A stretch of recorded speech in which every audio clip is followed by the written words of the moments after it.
자, 오늘 배울 내용은 생명과학 세포막을 통한 물질의 이동 배우겠습니다. 지난 시간에 배웠을 때 세포벽은 선택적 투과성이 없었는데 기억 안 나나? 세포벽은 선택적 투과성이 없어 아무 녀석이나 전부 다 통과를 시키는데 세포막은 선택적 투과를 일으킨다. 어떤 놈은 통과시키고 어떤 놈은 통과시키지 않습니다. 그리고 양을 조절한다. 이건 이제 우리 통합과학 수준에서 배웠던 거고, 세포막이 생각보다 좀 더 하는 일이 많아요. 자, 세포막이란 세포의 바깥쪽을 둘러싸고 있는 막,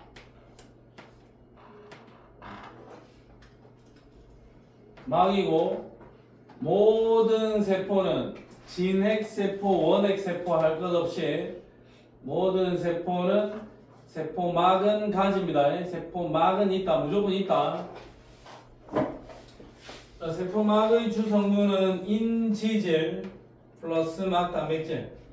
인지질, 친수성 머리, 소수성 꼬리로 이루어져 있는 인지질. 친수성 머리, 소수성 꼬리. 얘는 물하고 친하고 얘는 물하고 안 친하다. 물하고 안 친하면 얘는 기름하고 친하다. 지방, 지질하고 친한 거고 얘는 물하고 친한 부분이다. 그러니까 물하고 친한 요 머리, 꼬리 얘가 이중층을 이렇게 형성할 거고 요 사이사이에 단백질 인지질 이중층, 인지질 이중층에 단백질 인지질 이중층 이런 식으로 쫙 펼쳐져 있는 게 일반적인 생체막, 세포막이다 이거죠. 자, 인지질과 막단백질이다. 자, 근데 이거 인지질은 이거 잘 기억을 해놔. 머리 부분은 친수성, 꼬리 부분은 소수성인데 이 중간에 박혀있는 이 막단백질은 아미노산의 종류에 따라서 친수성을 띠거나 소수성을 띈다. 그래서 대부분의 단백질은 친수성과 소수성을 함께 가진다. 이거 기억을 꼭 좀 해놓도록. 자, 인지질 이중층을 이룬다. 서로 마주보면서 이중층을 이루게 될 거고, 막 단백질이 관통하고 있는 단백질도 있고, 살짝 파묻혀 있는 단백질도 있고, 아니면 그냥 표면에 단순히 붙어 있는 단백질도 있고. 관통하는 단백질, 파묻혀 있는 단백질, 세포막의 그냥 표면에 붙어 있는 단백질, 이렇게 여러 가지의 단백질이 있을 수 있다 라는 이야기. 저 여러 가지 단백질마다 기능이 다르겠죠. 그래서 세포막의 기능, 자, 세포의 형태 유지하고 세포 보호합니다. 세포 밖의 환경에서 오는 신호를 세포 안으로 전달합니다. 물질의 출입을 선택적으로 조절합니다. 이게 일반적인 세포막의 기능이고, 사실 이 세포막의 기능은 막 단백질에 의해서 활성화가 됩니다. 이렇게 보면 돼요. 자, 세포막에 붙어있는 막 단백질의 기능, 요거 다 외워야 돼요. 자, 일반적으로 우리가 통합과학 시간에 인지질 이중층 사이의 틈으로 물질 통과, 그 다음에 막 단백질을 통해서 물질 통과했을 때 인지질 이중층 사이의 틈으로 가는 녀석들은 산소기체, 이산화탄소기체 같이 좀 잔챙이들, 그 다음에 일반적인 지질들, 이런 아이들은 인지질 이중층 사이의 틈으로 간다. 그 다음에 막 단백질을 통해서 넘어가는 아이들은 칼륨 이온, 나트륨 이온 또는 포도당, 아미노산 같은 아이들, 덩치 큰 놈들은 막 단백질을 통해서 간다. 이런 걸 우리가 배웠단 말이야. 그래서 세포막에 있는 막 단백질의 가장 주요한 기능 중에 하나가 물질 운반이야. 물질 운반. 물질의 이동에 관여한다. 물질 운반. 운반에 관여하는 게 기본적인 막 단백질이야. 그 다음에 신호 전달. 신호 전달하는 단백질을 수용체 단백질이라 하는데 세포 밖에 있는 특정 화학 물질을 인식을 하여 세포 안으로 신호를 전달한다. 신호를 전달한다. 예를 들어서 우리가 예전에 생명과학을 배웠을 때 흥분의 발생, 분극, 탈분극, 재분극 해가지고 어떤 하나의 뉴런에서 축삭도기 말단까지 자극이 전도되어 왔고 전도된 그 자극이 그 다음 뉴런의 가지돌기 쪽으로 넘어가야 되는데 이 과정을 우리가 전달이라고 했죠. 전달될 때 축삭돌기 말단에 있는 시냅스 소포에서 시냅스 소포 안에 있던 아세틸콜린이 나와가지고 뒤에 있는 뉴런의 나트륨 통로를 열어주는 거죠. 그럼 아세틸콜린이라고 하는 그 화학 물질이 그 다음 뉴런에 있는 어떤 특정한 단백질에 붙으면 그 단백질에서 아세틸콜린의 신호를 인식을 해서 나트륨 통로를 열게 된다. 신호를 전달해주는 역할을 한다. 저게 세포막에 있는 막 단백질 신호 전달 역할입니다. 그 다음에 세포막에 붙어있던 어떤 단백질은 효소로 다이렉트로 작용해버리는 단백질도 있다. 효소로 작용해서 세포막 주변에서 필요한 물질 대사에 직접 관여한다. 물질 대사에 관여한다. 그 다음에 탄수화물이 붙어있는 단백질은 세포를 인식하는 데 기여를 한다. 막 단백질에 붙어있는 탄수화물은 저 구조에 따라서 어떤 특정한 세포를 인식하는 데 관여한다. 어떤 특정한 세포를 인식하는 데 관여한다. 세포 인식하는 역할도 합니다. 그러니까 요 밑에 있는 그림, 자, 요거 막 단백질의 기능 4가지를 외워둬야 됩니다. 자, 그러면 여기 여러 가지 막 단백질이 있는데 가장 대표적인 게 이거 뭐니? 이거 통로 역할을 하겠죠? 통로 역할을 할 겁니다. 수송, 물질 운반.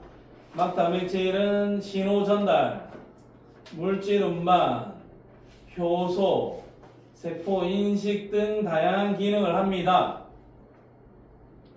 그 다음에 여기 세포막에 있는 탄수화물은 세포막에 있는 이 탄수화물이 막 단백질에 붙어 있다고요. 막 단백질에 붙어 있는 이 탄수화물이 막 단백질에 붙어 있는 탄수화물이 세포 표면을 보호하거나 세포를 인식하는 데 관여합니다. 세포 안과 밖은 둘 다 수용성 환경이니까 인지질 머리 부분이 안쪽 바깥쪽을 쳐다보고 있겠죠. 자, 그 다음에 세포막에 여기 잔챙이들 붙어있는 이 아들이 콜레스테롤이야. 콜레스테롤. 자, 콜레스테롤은 세포막의 유동성을 조절하여 세포막을 비교적 안정적으로 유지하는 데 기여한다. 막 이거 부러지지 않게 좀 유동성을 줘가지고 세포막이 좀 더 유연하게 부러지지 않고 다치지 않고 안전하게 유지되도록 도와주는 녀석. 얘가 콜레스테롤이다. 이 정도 기능까지만 일단 기억을 해놓으면 크게 문제될 거는 없을 것 같습니다. 자, 그리고 세포막에 있는 막 단백질이나 인지질들은 유동성을 가진다라는 거는 우리가 확실한 팩트인 거야. 자, 그러면 얘들이 정말 유동성을 가지는지에 대한 실험을 이렇게 해봤어요. 보세요. 이런 실험도 진짜 대단한 실험은 맞습니다. 어? 뭐라고? 형이 뭐라고? 대단하지 않다고? 자, 이런 거 보면 난 진짜 좀 신기합니다. 어떻게 이런 걸 진짜 실험을 할까? 자, 세포막을 구성하는 인지질과 막 단백질은 특정 위치에 고정되어 있는 게 아니라 자유롭게 움직이는 유동성을 가집니다. 이런 유동성 때문에 유동 모자이크막이라 하는데 실제 움직이는지 안 움직이는지를 눈으로 볼 수 있는 실험을 한 거야. 자, 그러면 어떤 실험을 한 거냐면, 자, 여기는 빨간색 색칠을 해놓은 막 단백질이고, 여기는 파란색 색칠을 해놓은 막 단백질이야.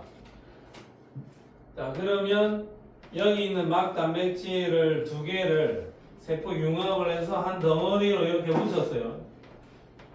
자, 한 덩어리로 붙였더니 여기는 죄다 파란색이고 여기는 죄다 빨간색이죠. 얘네들이 어차피 얘네들을 구성하는 막 단백질, 세포막이 있을 거고, 세포니까 세포막에 있는 막 단백질에다가 색깔을 입혀 놓은 거죠. 그러면 만약에 이 막 단백질이 그 자리에 그대로 고정된 거라면 파란색은 밑에 그대로 있고 빨간색은 위에 그대로 있어야 되겠죠. 근데 시간이 지났을 때 이 파란색, 빨간색이 골고루 섞였다. 이 실험의 결과가 막 단백질의 위치가 고정되어 있는 게 아니다. 막 단백질의 위치가 움직이고 있구나라는 것을 명확하게 보여줬다. 파란색 색칠한 세포와 빨간 색칠을 해놓은 세포 두 개를 붙였더니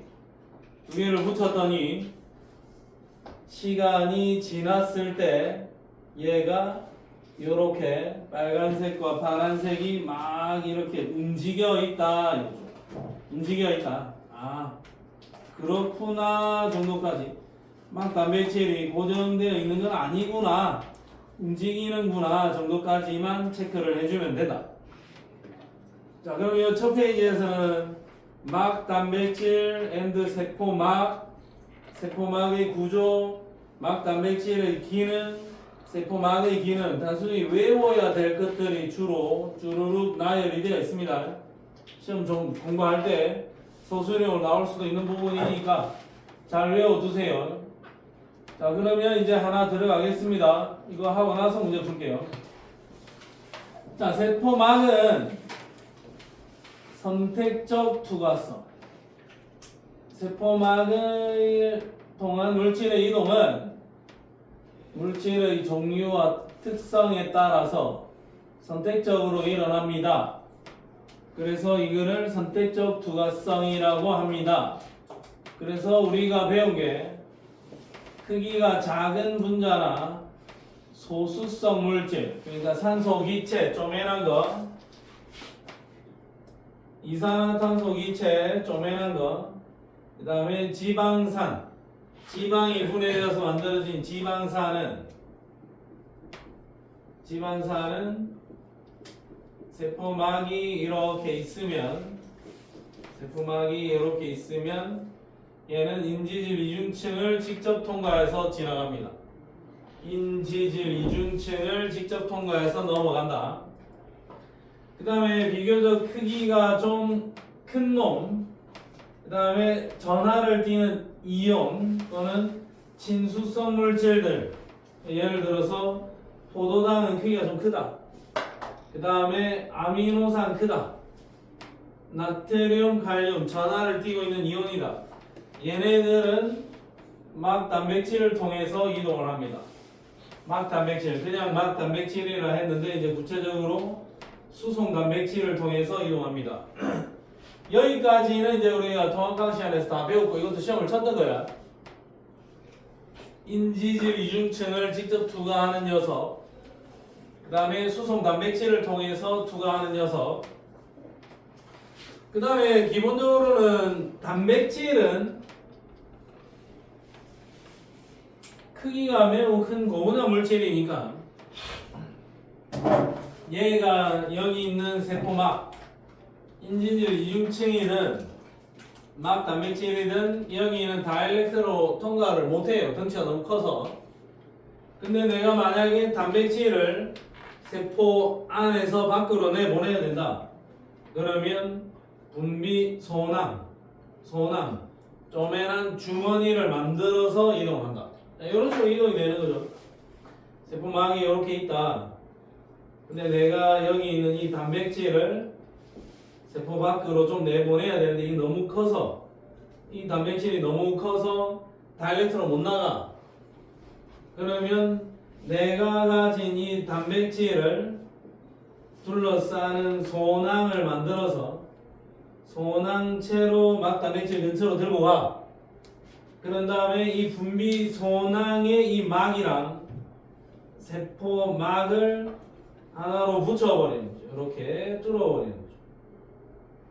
그러면 이 분비 소낭이랑 세포막이 융합이 되면서 뚜껑이 열렸지. 그러면 단백질을 이동시킬 수가 있다 이겁니다. 그러면 단백질은 그냥 세포막 있는 상태로는 진행이 안 되니까 세포막이 있는 상태로는 진행이 안 되니까 쪼매난 주머니를 만들어 가지고 소낭을 만들어 가지고 밖으로 끄집어내자. 덩치 큰 고분자 물질, 단백질 같은 녀석들은 소낭을 만들어서 가자. 이런 이야기입니다. 자, 그 다음에 일단 별표 먼저 쳐놓고 할게요. 자, 확산 중에서 단순 확산, 촉진 확산. 이거 분명히 용어를 정확하게 기억을 해야 됩니다. 단순 확산, 촉진 확산. 단순 확산이든 촉진 확산이든 확산이야. 확산은 농도가 높은 쪽에서 농도가 낮은 쪽으로 입자가 스스로 운동하여 퍼져나가는 현상이야. 농도가 높은 쪽에서 농도가 낮은 쪽으로 이 물질들이 직접 이동하는 현상이야. 농도가 높은 쪽에서 농도가 낮은 쪽으로 입자가 스스로 운동하여 이동한다. 분자 운동에 의해서 일어나니까 이 과정에서는 ATP는 전혀 사용하지 않습니다. 스스로 운동하여 퍼져나가는 현상. 근데 여기서 우리가 단순 확산이랑 촉진 확산을 구분을 하는데, 단순 확산은 인지질 이중층 통과해 나가는 거 확산, 이거 단순 확산이고, 그 다음에 수송 단백질을 통해서 확산되는 거, 요거는 촉진 확산이라고 부를 거야. 단순 확산, 촉진 확산. 자, 단순 확산은 물질이 인지질 이중층 사이를 직접 통과하는 현상.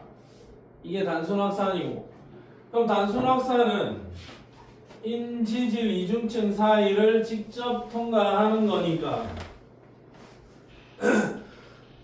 사실상 이 인지질 이중층 사이의 틈이라는 게 거의 뭐 무궁무진하잖아. 이 틈이 엄청나게 많잖아요. 개수 제한이 없다. 그냥 와서 붙으면 통과, 붙으면 통과가 가능해. 그래서 인지질 이중층을 통과할 때는 그냥 확산 속도가, 물질의 농도 차가 커지면 커질수록 확산 속도는 쭉 증가해요. 쭉 증가해. 확산 속도가 농도 차가 많으면 많을수록 그냥 그대로 확산 속도가 증가해요. 만약에 여기에 10명이 오면 10명 통과시켜주고 동시에 20명이 와도 20명 동시에 통과시킬 수가 있고 30명이 와도 30명 동시에 통과시켜줄 수가 있다 이거야. 왜냐하면 인지질 이중층 사이의 틈은 사실상 무한대에 가까우니까 얼마든지 농도 차이가 났을 때 통과를 시켜줄 수가 있다. 요게 단순 확산이야. 자, 근데 촉진 확산은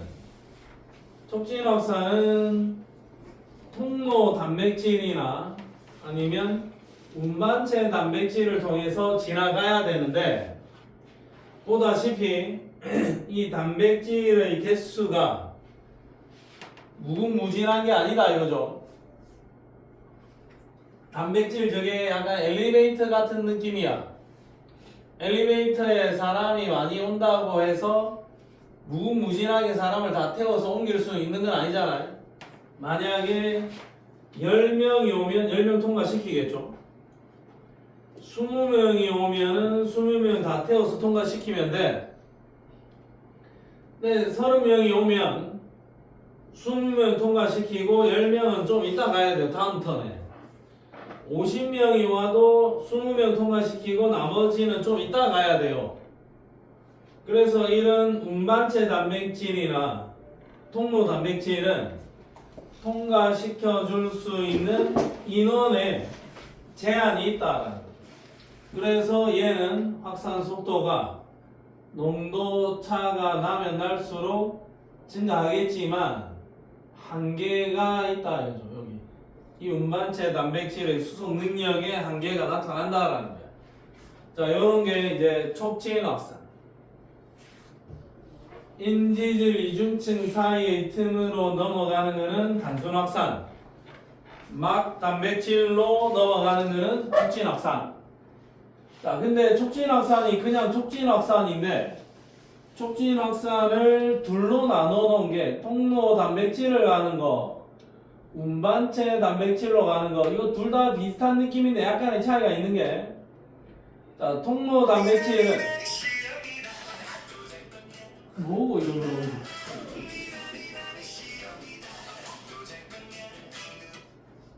시험이야. 저는 내 소리는 어디서 구하는 거야? 핸드폰이 없던데 내 핸드폰에 어디서 구했어?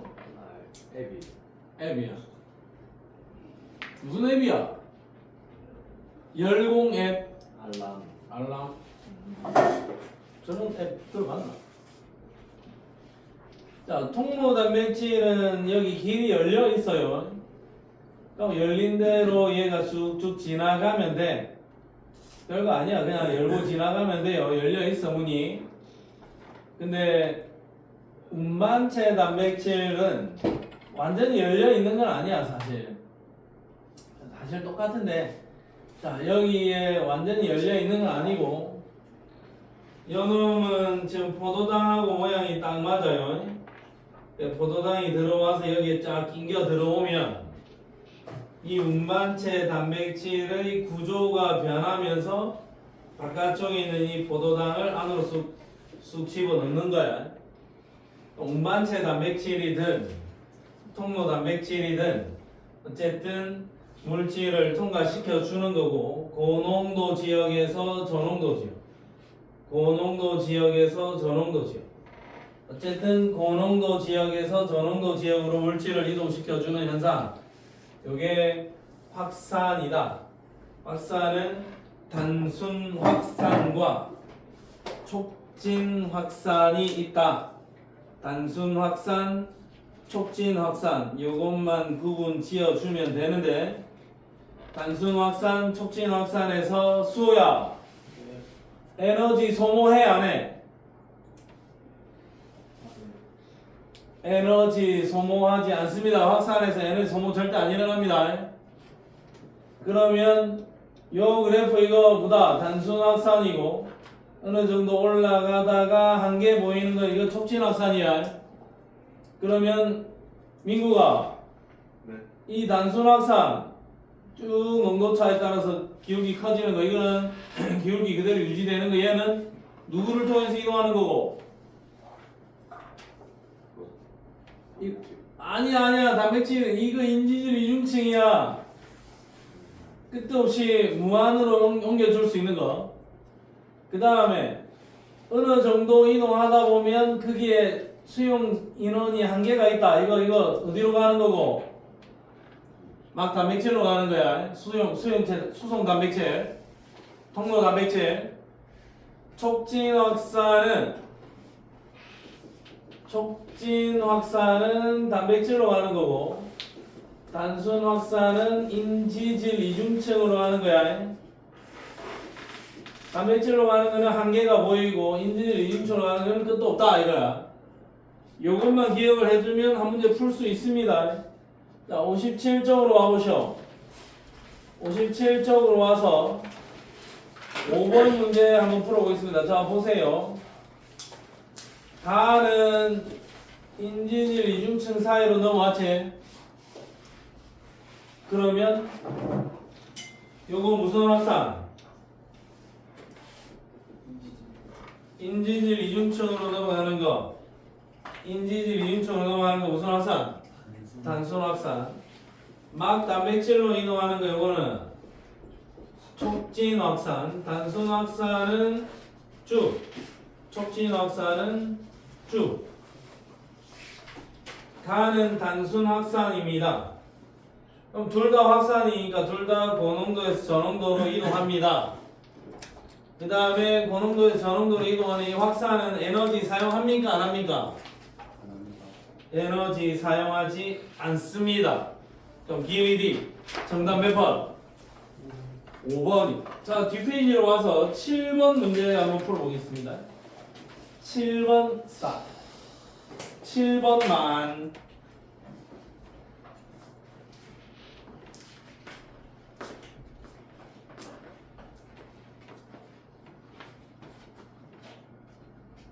바로바로 외워야 됩니다. 자, A는 농도차가 이랬을 때 한계가 있다. 그럼 얘는 막 단백질로 이동하는 무슨 확산이니?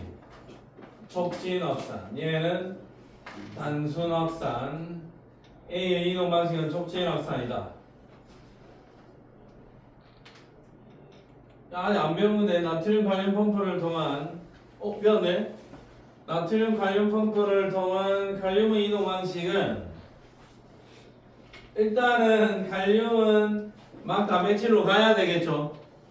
그래서 일단 이건 아니야. 근데 나트륨 칼륨 펌프를 통한 칼륨의 이동은 확산이 아니고 얘는 저농도 지역에서 고농도 지역으로 가는 거라서 일단 확산이 아니야. 그리고 B의 이동 방식 그건 아니야. 그러니까 어쨌든 나트륨 칼륨 펌프에서 칼륨 이온의 이동은 A의 이동 방식이겠지만 그리고 이 방식은 또 아니야 사실. A의 이동 방식은 확산이고 나트륨 칼륨 펌프를 통한 칼륨의 이동 방식은 능동 수송이거든. 그래서 확산이 아니야 사실. 이 방식은 절대 아니야. 어쨌든 아니야. 자, 세포 안과 밖의 농도 차이가 S1일 때 S1일 때 포도당 어차피 이거 포도당이 이동을 누가 이동하는 거고? 누가 이동을 하든 S1일 때는 어차피 여기 있는 막 단백질이 만땅 찼죠. 더 이상의 확산 속도 증가가 안 일어났지. 그러면 이미 수송 단백질은 포화 상태에 도달했기 때문에 민구가 더 이상 확산 속도가 이렇게 증가하는 형태는 아니다 이거죠. 그래서 D급 보기가 맞고 정답은 몇 번? 정답은 3번이 유력하겠다. 땡. 뒤로 가서 왜? 추워서 아니 있어. 열대야 지침하면 안 추워. 있으면 안 될까요? 됐을 때. 아니 저기 있어. 저기 앉아서 오케이. 저 갈 때 저 핸드폰 조심. 민국이가 섭섭하잖아. 아니 저 핸드폰 조심. 저 스탠딩 책상. 자, 48페이지.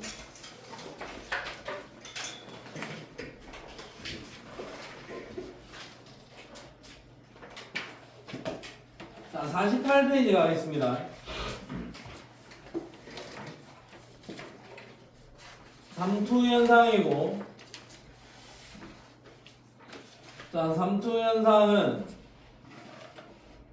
반투과성 막을 사이에 두고 물이 농도가 높은 쪽에서 농도가 낮은 쪽으로 물이 확산되는 현상, 요거를 삼투라 한다. 그러니까 용질이 직접 이동을 할 수가 없어. 여기는 고농도 지역, 요 사이에 반투과성 막이 있고 여기는 저농도 지역이야. 고농도 지역, 저농도 지역이야. 원래라면은 이 고농도에 있는 용질이 저농도 지역으로 확산되어야 되겠지만 요 틈이 좁아서 용질이 직접 이동할 수는 없다. 용질이 직접 이동을 할 수 있을 만한 틈이 안 된다. 자, 그러면 이제 어떤 일이 일어나느냐? 이 저농도 지역에 있던 물이 이 틈을 따라서 이쪽으로 이동하는 현상. 이쪽으로 이동하는 현상. 요게 확산이 아니 삼투야, 삼투. 그러니까 결론은 저농도 지역에서 고농도 지역으로 용질이 이동하는 게 아니라 물이 이동하는 현상, 요거를 삼투라 할 겁니다. 그럼 여기서 물이 이렇게 스며 들어오게 되면 이쪽은 농도가 좀 낮아지는 효과가 날 거고, 오른쪽에 물이 왼쪽으로 스며 들어가게 되면 여기는 농도가 살짝 높아지는 효과가 나오겠죠. 그러니까 농도가 높은 쪽에서 농도가 낮은 쪽으로, 물의 농도가 높은 쪽에서 물의 농도가 낮은 쪽으로 확산. 용질의 농도 측면에서 봤을 때는 고농도 지역에서 저농도 지역으로 물이 이동하는 현상. 이 문장은 물의 농도가 높은 데서 물의 농도가 낮은 쪽으로 가는 거다라고 적어 놓은 거야. 물이 좀 더 많은 곳에서 물이 작은 곳으로 확산되어 들어가는 현상. 요거를 삼투 현상이라 하겠다. 그러면 물론 물은 양방향으로 다 이동을 하는데 이쪽으로 가는 물의 양이 더 많다라는 의미입니다. 자, 그럼 한번 보자. 여기서 또 한번 봐야 돼요. 자, 여기는 저농도 설탕 용액이고 여기는 고농도 설탕 용액이야. 저농도, 고농도야. 그러면 설탕이 직접 이동을 할 수 없으니까 저농도 지역에서 고농도 지역으로 물이 이동을 한다. 물이 이동을 한다. 근데 물이 이쪽으로도 가야 돼. 물은 양방향으로 이동을 하는데 저농도 지역에서 고농도 지역으로 가는 물의 양이 더 많다. 그러면 얘가 원래는 높이가 같았는데 여기는 물이 빠져나가고 여기는 물이 스며 들어왔으니까 여기는 수면이 낮아지고 여기는 높아지겠죠. 자, 여기는 낮아지고 여기는 높아진다. 자, 이렇게 삼투 현상이 일어났다라는 이야기죠. 그럼 얘가 가만히 놔두면 그냥 물이 무궁무진하게 다 넘어가느냐? 또 그것도 아니야. 자, 이쪽에 수면이 이렇게 높아지게 되면 이 물이 누르는 압력이 생겨나게 되지. 누르는 힘. 자, 이쪽에 있는 물이 누르는 힘이 생겨나게 되면 물론 왼쪽에서 오른쪽으로 열심히 물이 이동을 하고는 있겠지만 이 누르는 힘 때문에 오른쪽에서 왼쪽으로 빠져나가는 물의 양도 점점 많아져. 그래서 오른쪽으로 오는 물, 왼쪽으로 가는 물의 양이 같아지는 상태가 될 거라고. 그러면 이것도 평형 상태에 도달을 할 거다 이거죠. 계속해서 이게 높아지는 게 아니라 한계치에 도달하게 된다. 그러면 실제로는 더 이상 물이 이동하지 않는 것처럼 보이는 상태가 될 거야. 그 상태를 지금 평형 상태에 도달을 했다라고 보는 거고, 평형 상태에서는 물의 이동이 없나? 아니면 아직도 물은 열심히 이동하고 있나? 이동하고 있어요. 이동하고 있는데 그 이동하는 물의 양이 같아서 더 이상 높이가 증가하지 않는다. 높이가 변하지 않는다. 이렇게 해석을 해보면 된다. 알겠니, 서빈아? 서빈아 방금 살짝 졸았음? 아니야. 오케이. 자, 그러면 여기 밑에 있는 표를 보겠습니다. 자, 세포를 어떤 외부 용액에다 넣었을 때 어떤 일이 일어나느냐? 등장에 같은 등자야. 그럼 세포 안의 농도나 세포 바깥쪽의 농도가 같으니까 들어오는 물의 양, 나가는 물의 양이 같다. 들어오는 양과 나가는 물의 양이 같다. 그러니까 물의 순 이동이 없다. 순 이동이 없는 거지 실제 물은 이동하고 있다. 그래서 얘는 세포의 모양이 전혀 변하지 않습니다. 동물 세포든 여 밑에 있는 식물 세포든 세포의 모양이 전혀 변하지 않는다. 등장액에다 넣었을 때는 이렇다. 그 다음에 저장액이라면 바깥쪽이 저농도, 안쪽이 고농도야. 그러면 물의 이동이 있어야 되겠죠. 자, 삼투 현상에 의해서 물은 저농도 지역에서 고농도 지역으로 물이 들어가고 안에서 밖으로도 물이 나가겠지만 들어가는 물의 양이 월등히 많다. 그러면 세포 안이 물이 좀 빠방하게 이렇게 들어차겠죠. 적당하게 들어차다 보면 어느 정도 한계치에 도달하겠지만 농도 차이가 많이 나는 경우에는 물이 자꾸자꾸 스며들어 가지고 이 세포가 터지는 경우도 있어요. 세포 적혈구가 터져버리는 경우가 있다. 이런 터지는 현상을 용혈현상이라고 했습니다. 용혈현상. 터져버린다. 자, 근데 식물세포 같은 경우에는 물이 아무리 스며 들어간다 쳐도 나가겠지만 식물세포에는 이 바깥쪽에 굉장히 강력한 울타리가 있잖아. 식물세포에는 세포벽이 있잖아.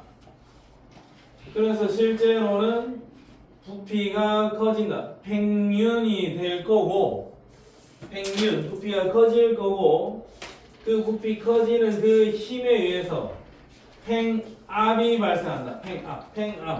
팽윤, 최대 팽윤 상태. 여기까지는 뒤에 가서 배울 겁니다. 세포벽이 있어서 어느 정도까지는 커지겠지만 식물세포는 터지지는 않는다. 팽윤 상태가 된다. 자, 그 다음에 고장액에다 넣어주면, 농도가 높은 용액에다 넣어주면 저농도에서 고농도 지역으로 물이 빠져나가고 안으로 들어오는 물의 양은 얼마 안 되니까 세포에 물이 줄어들면서 쪼글쪼글해진다. 여기도 고농도, 저농도면 물이 쭉쭉 빠져나가고 안으로 들어오는 물의 양은 얼마 안 되니까 세포가 쪼글쪼글해지는데 세포벽이 모양을 유지하고 있기 때문에 세포의 큰 형태는 유지가 될 건데 원래라면 세포벽과 세포막이 이렇게 겹쳐져 있었어야 되겠지만 세포가 쪼그라지면서 세포막이 세포벽에서 떨어져 나와가지고 이렇게 좀 너덜너덜해진 형태로 이렇게 떨어져 나가버린다. 세포막이 세포벽에서 떨어져 나간다. 요거를 원형질 분리라고 할 겁니다. 원형질 분리. 자, 그러면 내가 여기서 꼭 기억을 해야 되는 용어들은 용혈, 그 다음에 팽윤 상태, 최대 팽윤 상태, 그 다음에 팽압, 그 다음에 원형질 분리, 고장액, 등장액, 저장액, 물이 어디로 이동하는지 체크하고 물이 이동했을 때 세포에 어떤 변화가 나타나느냐 거기에 대해서 체크를 해보면 돼요. 자, 그러면 바로 뒷페이지 49페이지에서 삼투 현상에 대해서 좀 구체적으로 이제 다시 수치로 배워보겠습니다. 자, 식물 세포의 흡수력. 물의 흡수력이야. 물의 흡수력. 자, 물의 흡수력은 식물세포가 물을 얼마나 흡수하느냐를 나타내는 수치인데, 삼투압은 식물세포가 있으면 밖에서 안으로 물이 밀고 들어가는 그 힘, 식물세포의 밖에서 안으로 물이 들어오는 힘의 수치를 삼투압이라고 할 거고, 그 다음에 식물이 아주 물이 들어와서 식물세포가 빵빵해지면은 세포벽이 바깥쪽을 커버하고 있기 때문에 물이 더 이상 들어오지 못하도록 미는 힘이 생긴다. 밀어내는 힘. 그 밀어내는 힘을 팽압.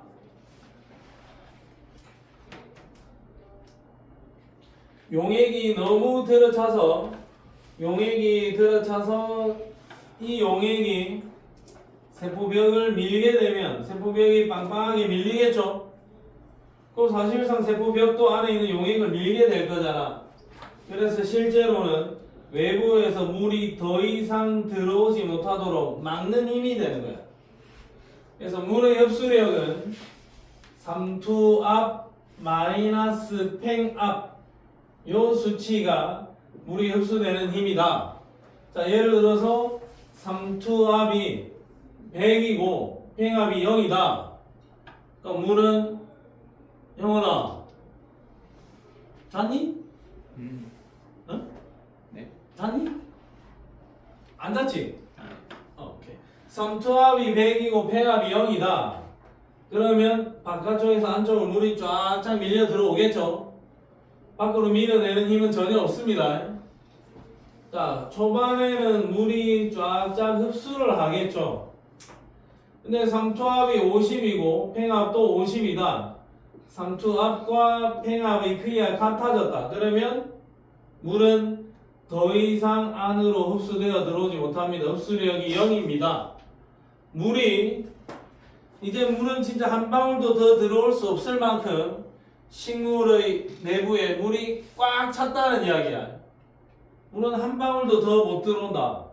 흡수력이 0이라는 것은 물이 꽉 차서 이제 더 이상 들어올 틈이 없다는 거야.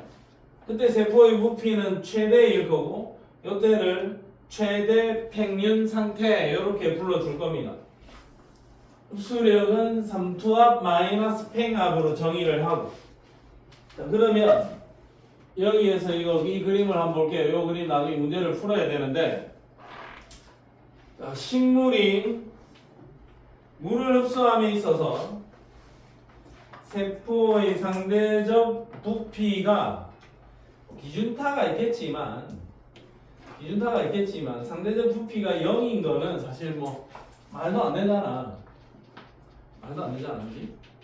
그래서 막 상대적 부피가 1이다 라고 치자. 1을 기준으로 생각을 합시다. 1을. 상대적 부피가 1이다 라는 것은 세포벽이 이렇게 있고 세포벽과 세포막이 딱 예쁘게 딱 맞닿아 있는 상태가 세포의 상대적 부피 1이야. 자, 만약에 이거보다 물의 양이 더 적다면 원형질 분리가 일어나겠죠. 자, 지금 딱 들어맞았어요. 자, 그런 다음에 이런 상태에서 만약에 물이 쭉쭉 흡수되어서 들어간다. 저농도 지역에서 고농도 지역으로 물이 쭉쭉 흡수되어서 들어간다. 물이 흡수되어서 들어가는 이 힘이 삼투압인 거죠. 그러면 이때가 삼투압인 거죠. 근데 지금은 물이 아주 적당한 상태이기 때문에 삼투압만 있고 사실상 물을 밖으로 밀어내는 팽압은 0인 상태. 팽압은 0. 삼투압이 있고 팽압은 0인 상태니까 삼투압 마이너스 팽압으로 정의되는 흡수력이 삼투압만 있고 팽압은 0이잖아요. 그럼 삼투압 그 자체가 흡수력이겠죠. 자, 그러면 물이 쭉쭉 밀려 들어가면 요 놈의 농도가 조금씩 낮아질 거고, 조금씩 낮아지면 안쪽의 농도와 바깥쪽의 농도 차가 점점 줄어들겠죠. 그러면 농도가 점점 줄어드니까 삼투압 자체의 세기가 살살 감소할 겁니다. 살살. 근데 물은 자꾸 밀고 들어오는 거니까 세포 안은 점점 더 빵빵해지겠지. 세포 안이 점점 더 빵빵해지면 팽압이 이렇게 증가할 거야. 그럼 여기는 삼투압은 이만큼이고 팽압은 이만큼이니까 요 수치에서 요 수치를 뺀 값, 요 수치에서 요 수치를 뺀 값, 요 정도가 흡수력이야. 원래는 이만큼 흡수할 수 있는데 팽압에 의해서 이만큼을 밀어내 버리니까 내가 흡수력은 이만큼이라고. 그 다음에 물이 쭉쭉 더 밀고 들어오면 삼투압은 점점 더 줄어들 거고 팽압은 점점 더 늘어나겠지. 그러다 보면 삼투압과 팽압이 같아지는 지점에 도달할 거고, 같아지는 지점에 도달하면 요 순간만큼은 흡수력이 0이 되는 거예요. 0. 삼투압과 팽압이 같아지면 이제 더 이상 물을 흡수할 수 있는 힘이 없다. 흡수력이 0이 되는 거다. 그럼 물이 더 이상 한 방울도 흡수되지 않을 만큼 이 세포는 물이 빵빵해진 거고, 이 상태를 최대 백륜 상태, 더 이상 한 방울의 물도 흡수할 수가 없다. 식물의 부피는 최대가 될 거고 팽압도 최대가 될 거고 팽압과 삼투압의 크기는 같아지고 흡수력은 제로가 된다. 부피 최대다. 자, 팽압이 증가해서 최대 평균 상태가 되었을 때는, 팽압이 커져서 최대 평균 상태가 되었을 때는 삼투압과 팽압이 같아지고 흡수력이 0이다. 세포 안으로 더 이상 물은 흡수되지 않으면서 세포의 부피는 최대 상태가 요 지점이다. 그러면 일반적인 세포 상황에서 물이 쭉쭉 흡수되어 가는 과정, 요 그림에 대한 충분한 이해가 있어야 한 문제를 맞출 수가 있습니다. 그러면 어쨌든 저 그림은 여기 이 지점은 최대 평균 상태는 삼투압과 팽압이 같고 흡수력이 제로인 상태를 의미하는구나. 그 다음에 이 정도는 우리가 간단하게 볼 수 있습니다. 생리식염수를 떨어뜨렸다. 이거 등장액이란 이야기고, 증류수를 떨어뜨렸다. 이 농도가 굉장히 낮은 저장액이죠. 저농도, 고농도. 물이 안쪽으로 쭉쭉 밀고 들어와서 세포가 빵빵해졌다. 10% 소금물을 떨어뜨렸다. 얘는 굉장히 고농도고 저농도다. 안에서 밖으로 물이 쭉쭉 빠져나오면서 세포가 쪼글쪼글해졌다. 원형질 분리가 일어났다. 요거는 통합과학 수준에서도 물어봤었던 수준이다. 근데 통합과학 책에서 어떤 내용이 딱 이 그림 하나입니다. 이 그림 하나. 그러면 저 그림을 정확하게 이해했는지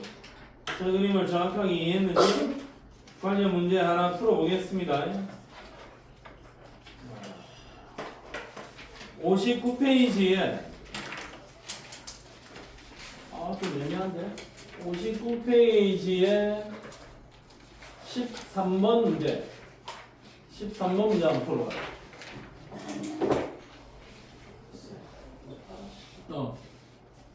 13번 풀어봐요.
준우 몇 번?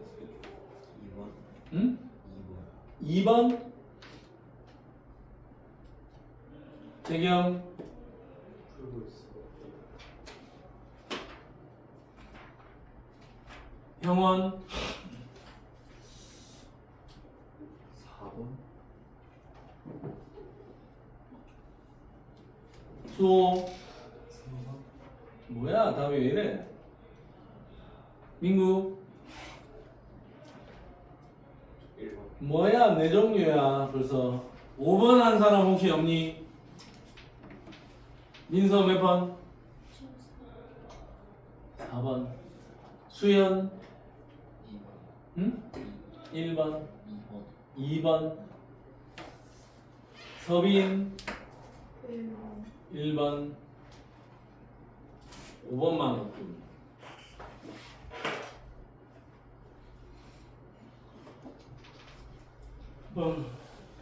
여러분들이가 지치네. 자, 이 문제 한번 풀어보겠습니다. 이 문제가 말이 조금 애매하던데 말을 한번 천천히 잘 읽어볼게요.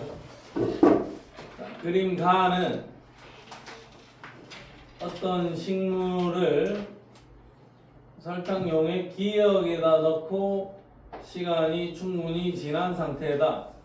얘는 기역에다가 넣고 시간이 충분히 지난 상태야.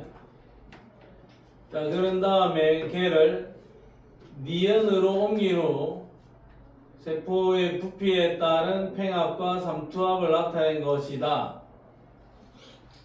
좀 애매하긴 하지만 어쨌든 니은으로 옮긴 후에는 뭔가 이 수치의 변화가 일어난 것 같고 팽합과 삼투합을 이렇게 V1, V2, V3일 때 체크를 했다라는 것은 물이 스며 들어왔다라는 의미가 되겠죠. 자, 그래서 기역 보기 자체가 조금 애매한 게 얘는 기역에 넣었을 때야. 그러면 바깥쪽이 기역이고 그러면 안쪽에서 바깥쪽으로 물이 쭉쭉 빠져나가네요. 얘가 저농도 지역이고 여기가 상당히 고농도 지역이었어야 세포 안쪽에 있던 물이 세포 바깥쪽 그러니까 기역 용액 쪽으로 물이 빠져나갔겠죠. 그래서 기역은 농도가 상당히 진한 용액이었고 그 다음에 니은에다가 넣었을 때는 부피가 V1, V2, V3까지 뭔가 변화가 나타난 것 같아. 그러면 니은 용액에다 넣었을 때는 다시 세포 안으로 물이 스며 들어왔다라고 해석해 볼 수 있는데 사실 해석이 좀 쉽지는 않아요. 그럼 어쨌든 결론은 기역은 상당히 고농도야. 그래서 설탕 용액은 기역이 니은보다 높다. 이거 맞다고 볼게. 자, 그 다음에 V1과 V2를 보면 V1, V2, V3로 갈수록 부피가 커졌다. 부피가 커졌다라는 것은 세포 안에 세포 안쪽에 물의 양이 많다라는 거예요. 물이 많이 스며 들어왔으니까 부피가 이렇게 빵빵히 커졌다고. 세포 안쪽의 물의 양이 많으면 그 물들은 상당량의 물이 액포 속에 물이 스며 들어가 있을 겁니다. 그러니까 물의 양이 많으면 액포의 크기도 커질 거야. 액포의 크기는 당연히 세포 부피가 큰 세포의 부피가 큰 V2일 때 액포의 크기도 클 겁니다. V1일 때가 더 크다. 요거는 틀렸다. 이거죠.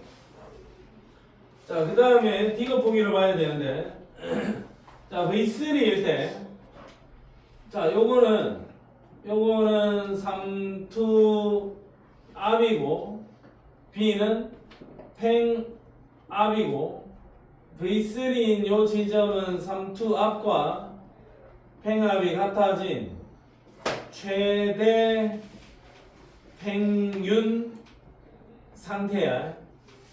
더 이상 물이 한 방울도 스며들어오지 못한다.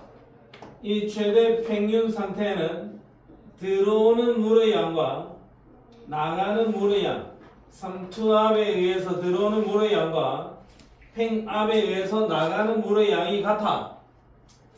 들어오는 물의 양과 나가는 물의 양이 완벽하게 똑같아. 그래서 재겸아, V3일 때 물의 이동이 없냐? 있냐? 있지. 아유, 방금 잘 졸았지만 50%의 확률로 잘 고른 것 같습니다. 최대 평균 상태에서 물의 이동이 있지. 들어오는 물의 양과 나가는 물의 양이 같을 뿐이지 물의 이동이 없다라고 볼 수는 없다. 그래서 기억 보기만 맞습니다. 정답은 몇 번? 1번. 자, 그 바로 밑에 15번 문제. 15번 문제 하나 더 풀어보겠습니다. 스타트.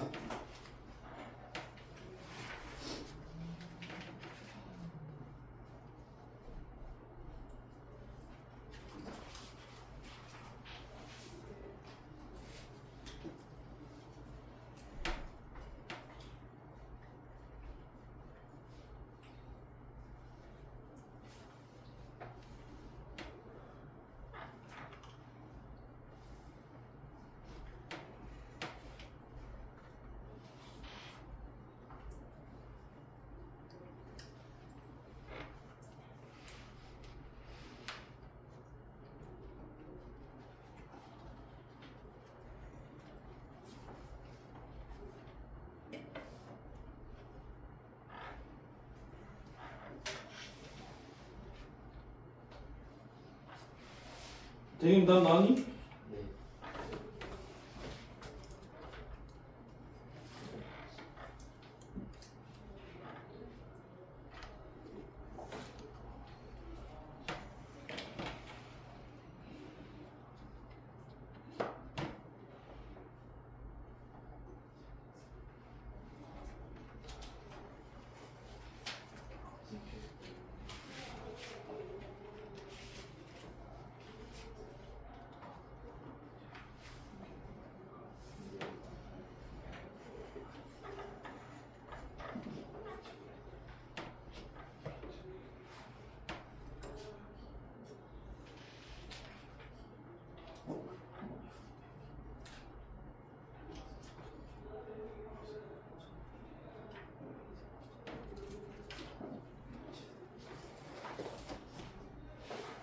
정말 몇 번? 저 1번이요. 1번. 수호. 3번. 서빈. 5번. 뭐야, 나 물어보면 세 가지야. 민국. 4번이요. 오, 네 가지 나와서 2번만 나오면 된다. 수연. 6번. 민서. 재겸. 저 1번이요. 윤정은요. 재민. 5번. 준우. 1번. 자, 이 문제를 한번 볼게. 잘 봐. 어쩔 수 없습니다. 외워서 문제 접근해야 되고 우리가 뭐 풀어야 됩니다. 할 수 없습니다. 자, 그러면 요 기억 지점은 기억 그래프는 3to 앞 그래프고 니은 그래프는 흡수력 그래프입니다. 흡수력이 0이다. 그러면 요 지점일 때가 이게 최대 평균 상태일 거야. 그 다음에 여기에서 표기는 안 됐지만 여기 1에서부터 쭉 요렇게 연결되는 거 얘가 요 그래프가 팽압의 그래프다. 팽압. 자, 그러면 기억은 삼투압이다. 하고 부피 V1일 때는 기준 수치보다 부피가 더 작아졌죠. 부피가 더 작아졌다는 것은 물이 한쪽에서 바깥쪽으로 많이 빠져나갔지. 그러면 그때 원형질 분리가 일어났을 것이고, 자 V2일 때는 삼투압 팽압, 삼투압 나누기 팽압이고, V3일 때는 삼투압은 조금 줄어들었는데 팽압이 좀 더 커졌죠. 그러니까 얘는 V2일 때의 수치고 얘는 V3일 때의 수치잖아요. 그럼 요거보다 요게 작아졌고 요거보다는 요게 커졌잖아. 그럼 요 수치는 V2일 때의 수치가 V3일 때의 수치보다 더 크겠죠. 그러면 D가 보기 맞아. 정답은 몇 번? 5번입니다. 정답은 5번입니다. 아, 오케이. 기니 D가 모두 다 맞네. 그럼 여기에 그려지는 얘가 팽압, 얘는 삼투압, 요놈은 흡수력 이렇게 들어와 줘야 되겠죠. 되겠습니까? 네. 자, 오케이. 다시 돌아가서 능동 수송 개념까지는 오늘 마무리를 하고, 오늘까지 마무리하면 숙제가 69페이지까지 숙제가 들어갑니다. 자, 일단 51페이지에 능동 수송 한번 배워볼게. 자, 능동 수송은 자, 일반적인 이야기가 아니야. 우리가 방금까지 배웠던 농도가 높은 쪽에서 농도가 낮은 쪽으로 이동하는 현상이 아니라고.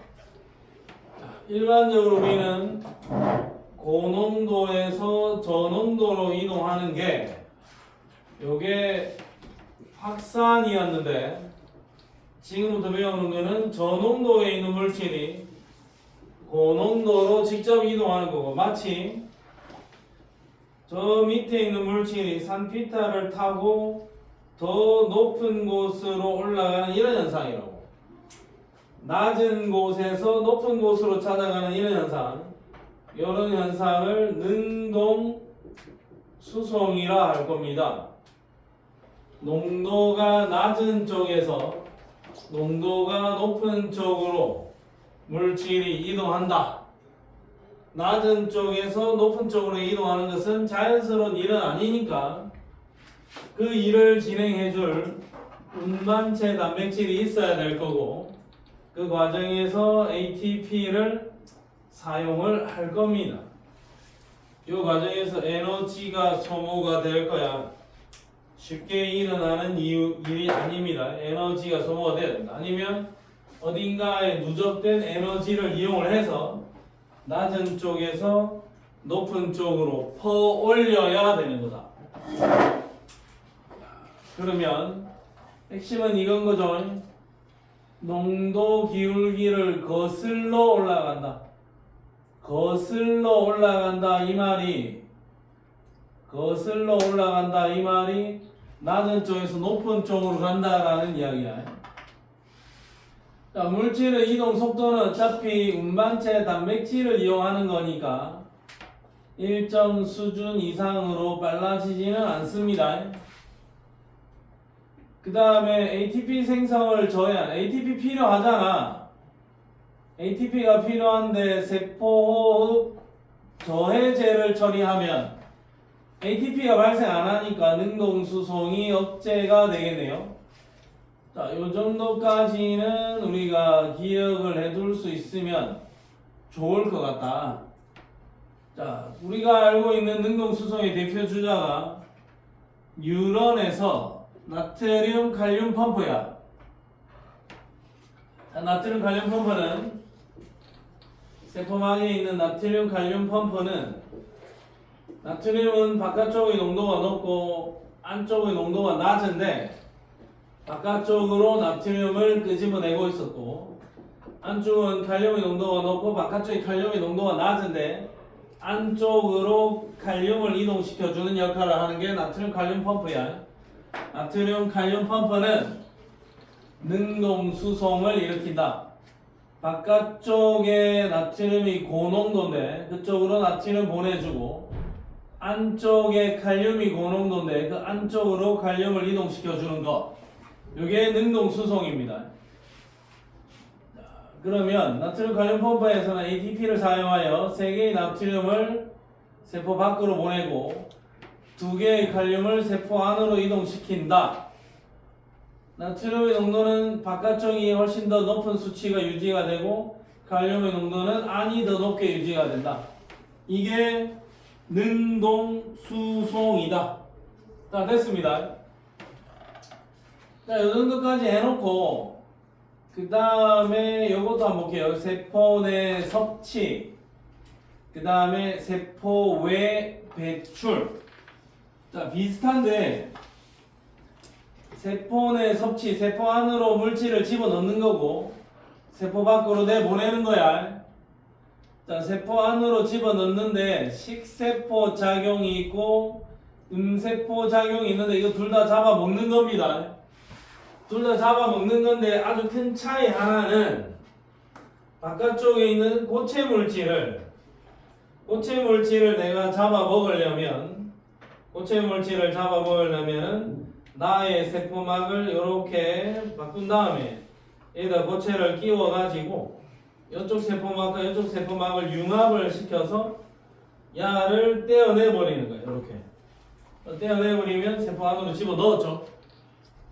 고체 물질을 세포 안으로 집어 넣는 거 이거 식세포 작용이라고, 액체 상태의 물질을 세포 안으로 집어 넣는 거 이거는 음세포 작용이란다. 고기 씹어 먹는 거는 식세포 작용, 물 마시는 거는 음세포 작용, 이렇게 이름 부르는 거야. 사실상 작용하는 방식은 내가 볼 때는 아무 차이가 없어요. 똑같은데 고체와 액체냐에 따라서 이름을 조금 달리 불러주고 있다. 세포 내 섭취, 세포 안으로 물질을 집어넣는 거고, 식세포 작용, 음세포 작용으로 이름을 분류해놨고, 그 다음에 세포 외 배출, 세포 밖으로 물질을 내보낼 때는 이 물질을 운반소낭에다가 뒤집어 싸서 이 운반소낭을 세포막에다가 융합을 시킨 다음에 이 운반소낭의 뚜껑을 열어.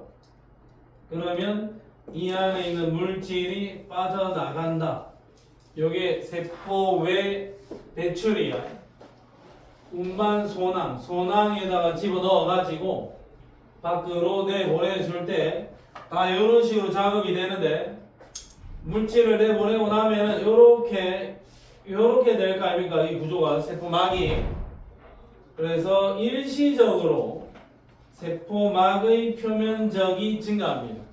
아주 일시적으로 세포막의 표면적이 증가하는 효과가 나타난다. 그 정도까지 살펴봐 놓고 능동 수송 관련 문제 하나 풀겠습니다. 자, 뒤로 오세요.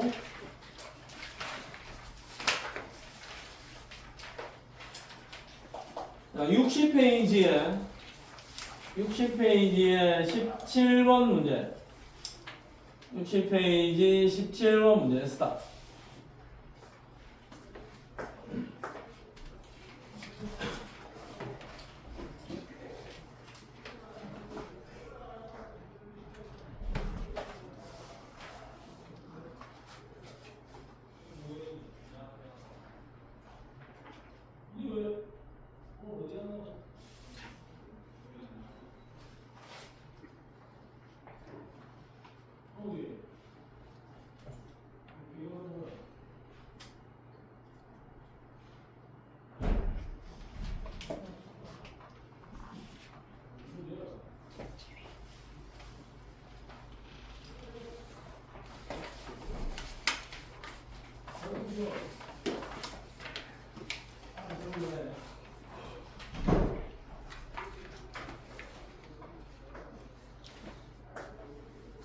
몇 번? 넘버 원.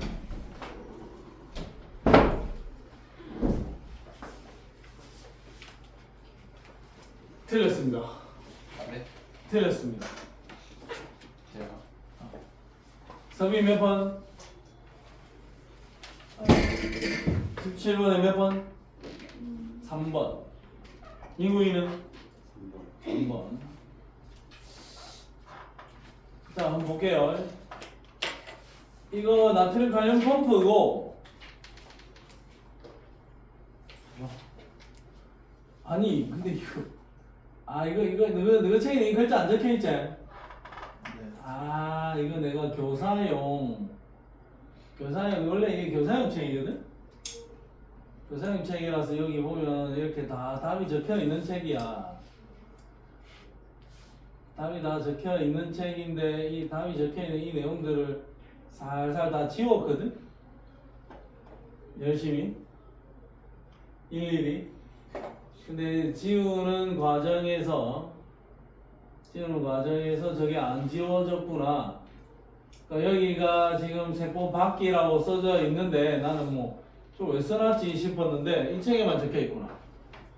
자, 그러면 얘는 나트륨 칼륨 펌프인데 ATP를 사용을 해서 3개를 내보내고 있죠.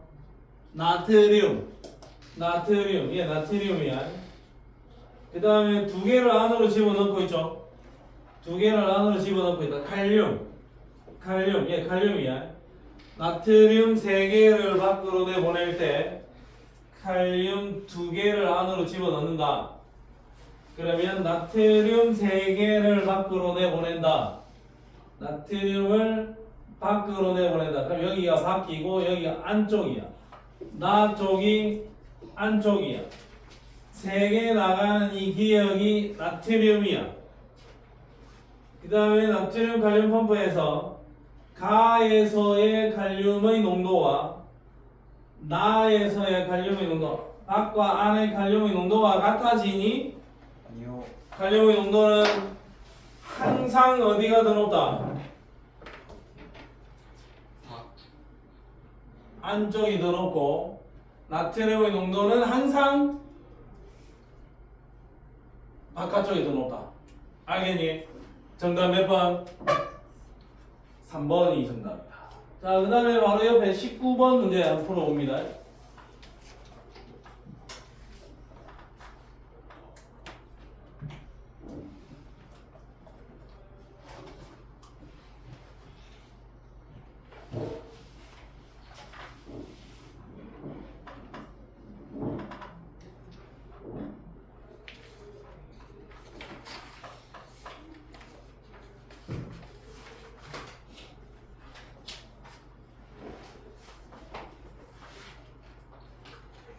민구가 답 나왔냐? 아니요. 자, 이 문제 한번 볼게요. 가는 안쪽에 있는 물질을 밖으로 내보내고 있지? 네. 가는 세포 외 배출이다. 내보내는 거니까 배출 맞아요. 자, 세포 내 흡수, 세포 내 배출은 세포막의 융합이 일어나야 돼. 아까 자세히 설명을 못하고 온 것 같은데 이 둘 다 ATP를 사용을 합니다. 그리고 아까 요 설명에서 이 카테고리가 이거 에너지를 사용하는 물질의 이동 안에 능동 수송하고 세포 내 섭취, 세포의 배출 이거 다 에너지를 사용하는 이동이다 이거야. 그래서 방금 그 문제에서도 에너지를 둘 다 사용을 합니다. 자, 그 다음에 나의 결과 세포막의 표면적이 증가한다. 나는 안으로 쑥 말리고 들어와서 여기서 딱 붙어버렸죠. 접혀서 붙어버렸지. 나는 세포막의 표면적이 오히려 감소하는 결과가 나오고 가는 세포막의 표면적이 증가하는 결과가 나와. 그래서 네가 틀렸어. 정답은 몇 번? 3번입니다. 이렇게 해석을 해보자. 뒤에 이제 뭐 세트도 다 끝났고 할 일도 없습니다. 69쪽까지 싸그리 문제를 풀고 복습을 한번 해보기 바랍니다. 파이팅!